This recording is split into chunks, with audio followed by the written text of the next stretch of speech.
Supervillains. You can love them or hate them, but one thing's for sure, their flexes slap harder than an angry Will Smith. I still can't believe the Oscars let him accept his award after he literally assaulted Chris Rock there.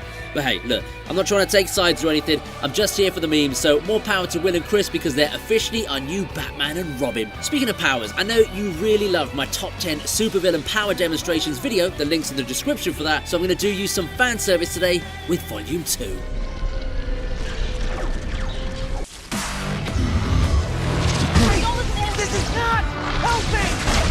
Yeah, it's hard not to include No Way Home in any kind of list nowadays, right? The scene in question is where Doctor Strange sends Spidey off on a Scooby-Doo mission to capture the missing villains who've broken the rules of the multiverse. The black Spider-Man suit looks slick, especially against the backdrop of nighttime, but then Electro makes a very nude appearance and starts dishing out lightning bolts at the web crawler. His entry looks freaking dope. It's almost as if we're in a horror movie. Plus, the destruction he causes to the forest is a treat to watch. Well, maybe not for environmentalist snowflakes, I guess. Luckily, Sandman pops up to save Peter from the light show and the two of them team up to take him down. I know I might sound sus for saying this, but hot damn, Jamie Foxx looks fine AF for a 54-year-old. Y'all just gonna stand here and act like I ain't butt-ass naked?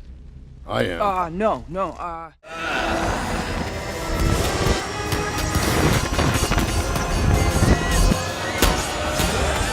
Victor Von Doom is one of those annoying villains who are difficult to stop because of their exaggerated superpowers. We get to see a good example of that when he takes on the Fantastic Four. He starts by showing off his electric powers against Ben, then he gives the whole team a run for their money by attacking them one by one. Captain America, the Human Torch and the Invisible Woman do some flexing of their own by creating a force field supernova around the villain, but even that does nothing at all to hamper the Iron Goblin. He goes on to taunt the team by saying the typical, "Is that the best you can do?"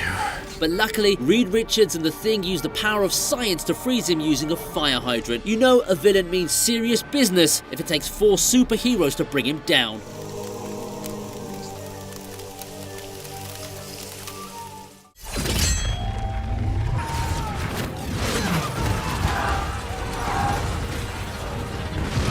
Iron Man 3 may have made Disney a shitload of money, but it didn't really age well with the fans. One of the primary reasons for that was the portrayal of the Mandarin. Sorry, Ben Kingsley, you weren't funny enough to make up for that plot hole. Luckily, we all tasted some redemption when we got to see the real Mandarin kick some serious ass in Shang-Chi. His very first action scene was a super cool way to introduce us to the legendary character.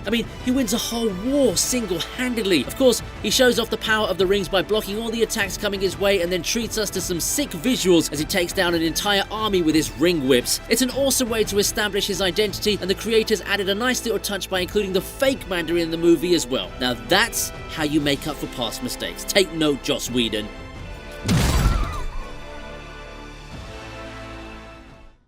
Fine.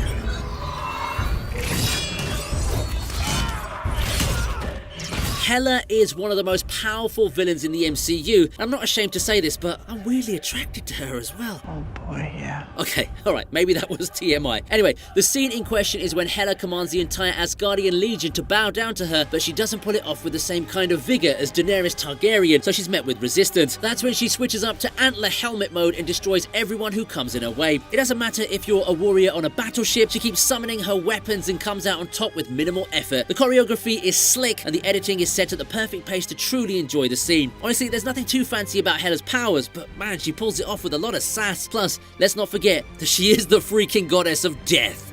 Darling, you have no idea what's possible.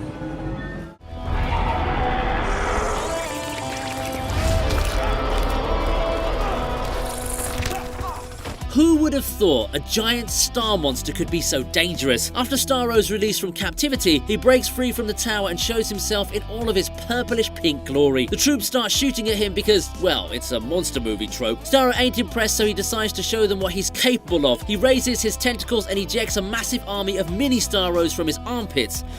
I wonder if any deodorant companies would want to use that in their commercials. Anyway, the mini Starros attach themselves to everyone's faces, and then we learn that Starro is a hive mind entity. Of course, James Gunn has done this kind of thing before with Slither, but this kind of possession leaned more towards the Rick and Morty episode with Unity. Either way, it was super creepy to see what Starro was capable of, and I'm glad that our heroic villains managed to eventually get rid of him. This city is mine.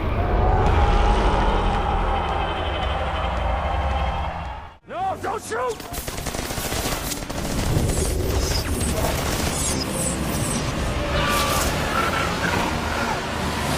I've got a very unhealthy obsession with Jean Grey, and I'm not afraid to admit it. I guess you could say she's always in my mind.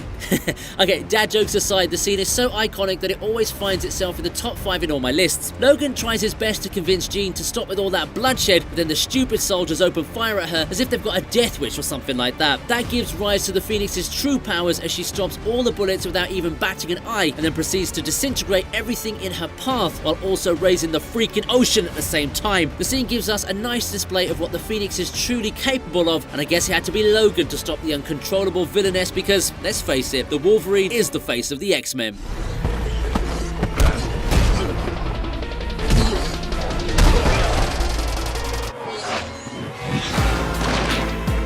I know I hate this movie with my guts, but even I can't deny how scary Kurse was as a villain. The dude totally owned Thor in their battle and continued to beat the shit out of him without even breaking a sweat. Now obviously you'd have thought that Mjolnir was going to save the day, but no. Kurse casually slaps it away as if it's Chris Rock. Everyone in the cinema halls reacted exactly like Nicole Kidman did to that slap because this kind of ability was completely unheard of. I mean, Kurse is by no means worthy of anything, and yet he wasn't even bothered by the hammer's presence. That one moment was such a huge flex that it genuinely made you worry about how this monster was going to be stopped. Luckily, good old Loki pulled another one of his tricks and got the job done.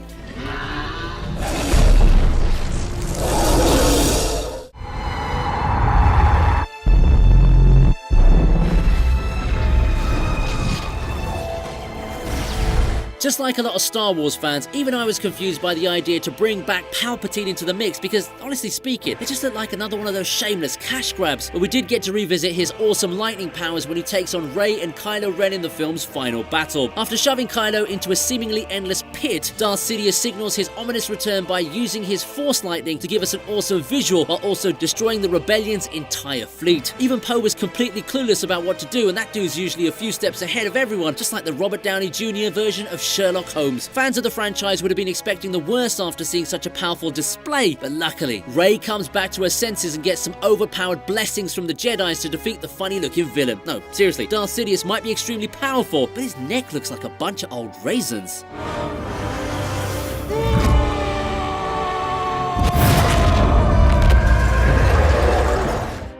How can we talk about supervillains and not have Magneto on this list? X-Men Apocalypse wasn't really all that bad now that you think about it, and I really liked Apocalypse's recruiting sequence. Of course, he saved the best for last in Eric and decides to give him a little pep talk regarding vengeance and stuff like that. All it takes is a little flashback to his mom's death for Eric to unleash the true potential of his powers by controlling the traces of metal that are found even in rocks and bricks. What follows is an energetic display of the dirt and gravel combining to form a magnetic tornado that engulfs the surrounding area. Of course, Magneto looks epic in this shot, and it only adds on to the already frightening limits to his abilities.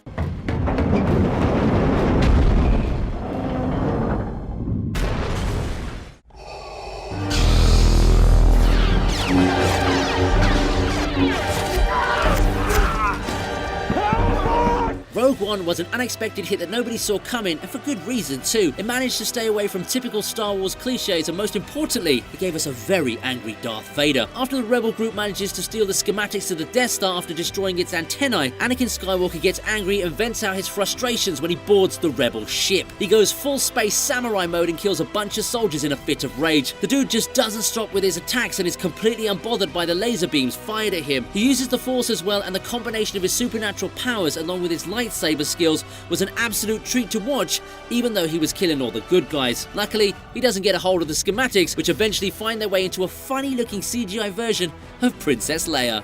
Be careful not to choke on your aspirations, Director. So those are my top 10 supervillain power demonstrations in the movies. Please like, share, subscribe, and check out the description for links to my Discord and Patreon. And while you're at it, click the card on your top right to check out my playlist. I'll see you next time on the TV Regent.